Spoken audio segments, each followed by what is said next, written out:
Good morning. সকাল সকাল এই যে পুজো সেরে নিয়েছি, স্নান সেরে মাকে রান্নার জোগাড় কালকে রাত্রেই করে রেখে দিয়েছিলাম। মা রান্নার জোগাড় মানে রান্নার ঘরে গেছে, কিছুটা বসিয়েছে, আদা নিয়ে যাচ্ছি চায়ে দেওয়ার জন্য। তো কী রান্না হচ্ছে বলো তো? সুন্দর গন্ধ বেরিয়েছে, সজনে ফুল ভাজা হচ্ছে আর গাছে সিম দিয়ে গাছেরই ফুল ভাজা হচ্ছে। কি সুন্দর গন্ধ বেরিয়েছে, টাটকা তো। গতকাল বিকেলে তুলেছিলাম, আজকে সকালেই হচ্ছে। আর দেখো ছোটো ছোটো ডাঁটাও আছে, তো ভালোই লাগবে খেতে।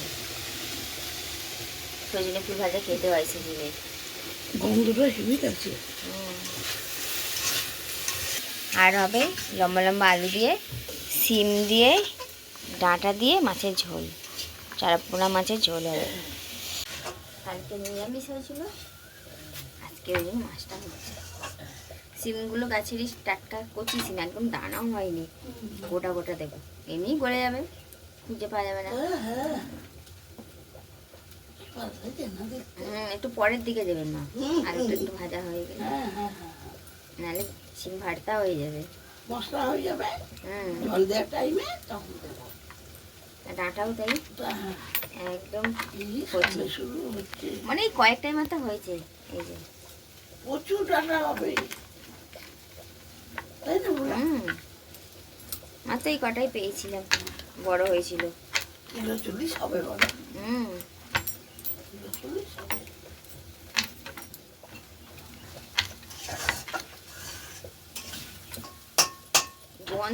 গন্ধটাই হচ্ছে আসল।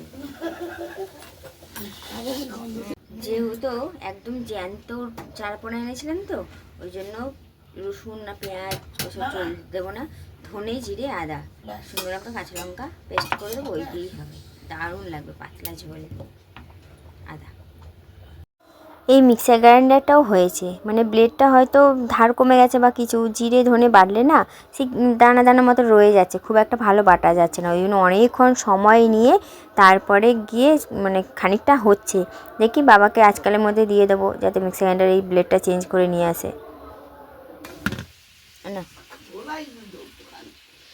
এই যে মুড়ি ভেজানোর জল, পেটের সমস্যা, দাঁত দিয়ে চেপে খেতে পারবে না, দাঁত চাপো, হ্যাঁ একটু নাড়ো নাড়ো, দাঁড়াও দাঁড়াও দাঁড়াও দাঁড়াও, মাথা ছেড়ে তলায় আছে, নাড়াও জলটা ঘোরাও।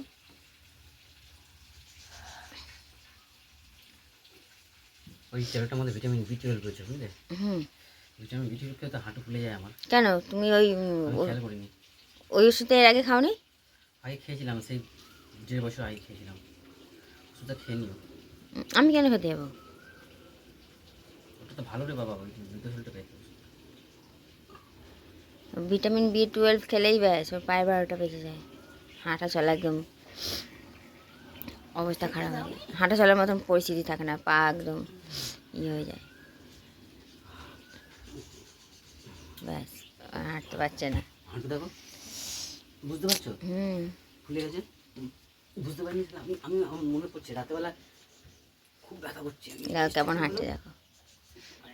এই হচ্ছে আমাদের জীবনযাত্রা, ভগবান শেষ কেন করছে না এই ঝামেলা, আর পারছে না। হ্যাঁ তুমি তো সমস্ত কিছু নিয়ে দেখে আসবে, কম্পোজিশন কি আছে না আছে। ভিটামিন B12ও সহ্য হয় না, ভিটামিন B12 খেলেই মানে হাঁটু পুরো ফুলে যায়, ট্রিপল হয়ে যায়, আর হাঁটা চলা করতে পারে না। ওই একটা কাল রাতে খেয়েছে, ব্যাস ওর অবস্থা খারাপ হয়ে গেছে, এখন ইস্ত্রি দিয়ে সেঁক দিচ্ছে পায়ে, দেখাও যাচ্ছে না তোমাকে। পেটের অবস্থা এখনও পুরোপুরিভাবে ঠিক হয়নি, ওই জন্য কাল রাত্রি মুড়ি ভিজিয়ে রেখেছিলাম, বাতাসা দিয়েছিলাম, মুড়ি বাতাসা জল খেলো, এখন একটু জুস বানাই। বরের অবস্থা ভীষণ খারাপ, ভীষণ খারাপ। রাত্রিবেলায় ওষুধটা খেয়েছিল, এখন আমাকে গিয়ে বলছে, আমি জানিও না ওই ওষুধটা খেয়েছে কি না। এখন যখন ও হাঁটতে চলতে পারছে না, পাটা পুরো ফুলে বেঁকে গেছে, তখন গিয়ে বলছে যে আমি রাত্রিবেলায় ওই ভিটামিন B12টা খেয়ে নিয়েছিলাম। আসলে ও রক্ত বাড়ানোর ওষুধ খেতে গেছিলো, ওর মধ্যে ভিটামিন B12 ছিল, ওইটাতেই এফেক্ট করে গেছে। ঘড়ির কাঁটা সন্ধে 8টার ঘরে। আর সেরকমভাবে সারাটা দিন ভিডিও বানাতে পারিনি, কারণ বরের যা অবস্থা হয়ে গেছে একটা ভুল ওষুধ খাওয়ার কারণে। সেই সমস্ত কিছু দেখে আমার মন মানসিকতা ছিল না যে আমি ভিডিও বানাবো বা কিছু শেয়ার করব তোমাদের সঙ্গে। আমি সন্ধ্যাবেলায় ডাক্তারখানায় গিয়েছিলাম, কারণ বরের যে পরিমাণ জ্বর এসেছে ওই ব্যথার কারণে চোখ নাক মুখ দিয়ে একদম গরম ভাব বেরোচ্ছে, চোখগুলো পুরো লাল জবা ফুলের মতো হয়ে গেছে, এতটা জ্বর এসেছে, 107-8 জ্বর। আমি ডাক্তারবাবুকে ফোন করেছিলাম বাড়িতে আসার জন্য, যে একটু যাতে দেখে যায়, কিন্তু উনি তো আসলেন না, ব্যস্ত ছিল। আমাকেই যেতে হয়েছিল। আমি গিয়ে ওষুধ এনেছি। তার আগে ওকে একটা জ্বরের ওষুধ খাইয়েছিলাম, জ্বর তো কিছুতেই নামছে না। ওই জন্য ডাক্তারবাবু বলেছিলেন যে জলপট্টি মাথায় দাও। তারপর আমি এসে দেখলাম যে হারে জ্বর, মাথা থেকে তো নামছেই না। ওষুধ খাওয়ার পরেও জলপট্টিতে কোনো কাজ হবে না, কারণ আমি আগে থেকেই জলপট্টি দিচ্ছিলাম। ওই জন্য ভাবলাম যে না, জল ঢালি মাথায়, তাহলে হয়তো জ্বরটা নামতে পারে। তোমরা বললে বিশ্বাস করবে না, আমি প্রায় 40 থেকে 45 মিনিট একভাবে বাথরুম থেকে ঠান্ডা জল এনে এনে চেঞ্জ করে করে ওর মাথায় জল ঢেলেছি, প্রায় 40 থেকে 45 মিনিট ধরে। তারপরেও ওর খুব একটা জ্বর নামছিল না। আমি তো ভয় পেয়ে গেছিলাম। মানে ভয় পেয়ে গেলেও কী বলো তো, আমি না কাউকে খুব একটা বুঝতে দিই না যে আমি কী ভাবছি বা কতটা ভয় পাচ্ছি। কারণ আমি যদি ভয় পেয়ে যাই ওদের সামনে, তাহলে ওরা কী করবে? মাও একা ভয় পায়, আর আমার বর তো আরও ভীতু। এবার ওদের সামনে যদি আমি প্যানিক করি, আমি ভয় পাই, তাহলে ওদেরকে কে সামলাবে? ওই জন্য আমার ভয়টা আমার মনেই রেখে আমি বুঝতে দিই না কাউকে যে আমি ভয় পাচ্ছি। তো আমি ওর মাথায় জল ঢেলে যাচ্ছি। ভয় লাগছে আমারও যে জ্বরটা নামছে না, কী হবে? বাড়িতে কেউ নেই, আমাদের রাস্তাঘাটও ভালো না যে হুট করে কোনো গাড়ি ঘোড়া পেয়ে যাব বা গাড়ি ঘোড়া আসবে, তেমনটাও নয়। কী হবে? জ্বর তো নামছেই না। এই ভাবতে ভাবতে ভয় পাচ্ছিলাম আর জল ঢালছিলাম। জ্বর তো নামছিল না, হয়তো মানে 100 কি 90 এরকম ঘরে এসেছিলো, এর বেশি নামছিলই না। এতটাই মাথায় জ্বর উঠে গেছে।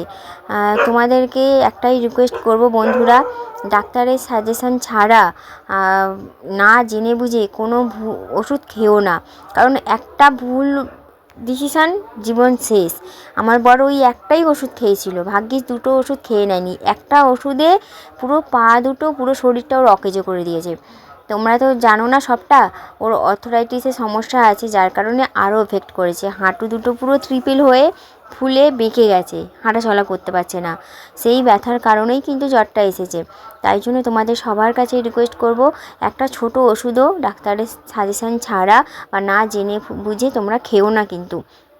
আর যে শিক্ষাটা আমাদের হলো বা ওর হলো, সেটা কিন্তু আমরা সারা জীবন মনে রাখবো। ভাবলাম তোমাদেরকেও বলে রাখি, ওই জন্য এইভাবে ভিডিওটা বানালাম।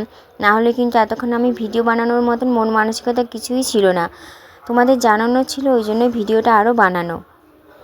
তাহলে তো তোমরা দেখছোই যে একটা ওষুধের কারণে কতটা মানে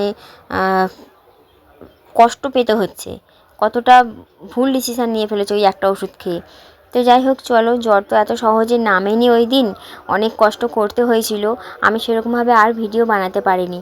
আজ এতটুকুই থাক। আগামীকাল তোমাদের আপডেট দেবো ও শরীর কেমন আছে না আছে। নতুন একটা ব্লগের সঙ্গে দেখা হচ্ছে। খুব ভালো থেকো সবাই, টাটা।